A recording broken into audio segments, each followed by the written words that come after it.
Hi friends, வணக்கம். இன்றைக்கி நம்ம வீடியோவில் ராகி சேமியாவில் ஒரு ஸ்வீட் ரெசிபி தான் எப்படி செய்கிறதுன்னு பார்க்க போகிறோம். வாங்க எப்படி செய்யலான்னு பார்த்துடலாம். இது செய்யறதுக்கு நான் ஒரு கப்பளவு வெல்லம் எடுத்து ஒரு அரை கப்பளவு தண்ணி ஊற்றி ஸ்டவ்வில் வச்சு நம்ம நல்லா வெல்லத்தை கரைச்சிக்கலாம். நம்ம இந்த ராகியில் புட்டு செஞ்சு சாப்பிட்ருப்போம், உப்புமா மாதிரி நம்ம தாளித்து கூட சாப்பிட்ருப்போம்.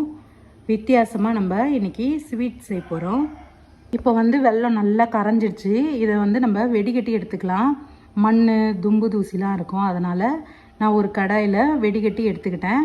அதுக்கப்புறம் நம்ம ஸ்டவ்வை பற்ற வச்சுட்டு ஒரு கொதி வந்ததும் நான் ராகி சேமியாவை இட்லி பாத்திரத்தில் ஒரு 10 நிமிஷம் வேக வச்சு எடுத்திருக்கேன்.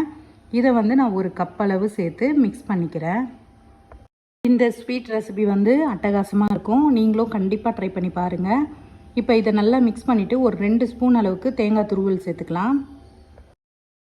அதுக்கப்புறம் வறுத்த வேர்க்கடலை நான் ஒரு 50 கிராம் அளவு எடுத்திருக்கேன். அதை நான் மிக்ஸி ஜாரில் கொரகொரப்பாக அரைச்சி வச்சுருக்கேன். அதையும் சேர்த்து நல்லா நம்ம மிக்ஸ் பண்ணிக்கலாம்.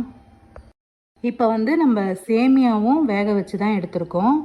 வேர்க்கடலையும் வறுத்த வேர்க்கடலை தான், அதனால் வேகணுன்ற அவசியம் இல்லை. இந்த வெல்லம் ஜீரா சுண்டி வர வரைக்கும் நல்லா மிக்ஸ் பண்ணி விட்டுக்கலாம். இப்போ சூப்பராக வெல்லம் ஜீரா சுண்டி வந்துடுச்சு, ரெடி ஆகிடுச்சு. இப்போ நம்ம ஸ்டவ்வை ஆஃப் பண்ணிவிட்டு ஒரு தட்டுக்கு மாற்றிட்டு அதை பரத்தி நல்லா ஆற வச்சுக்கலாம். இப்போ இந்த ஸ்வீட்டில் நம்ம நெய் எதுவுமே நம்ம சேர்க்கல.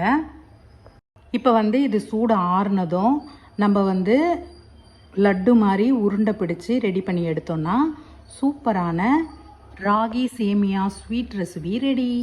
இந்த வீடியோ உங்களுக்கு பிடிச்சிருந்தா லைக் பண்ணுங்கள், ஷேர் பண்ணுங்கள், கமெண்ட் பண்ணுங்கள். இடிச்ச மிளகு சேனலை சப்ஸ்கிரைப் பண்ணுங்கள் ஃப்ரெண்ட்ஸ்.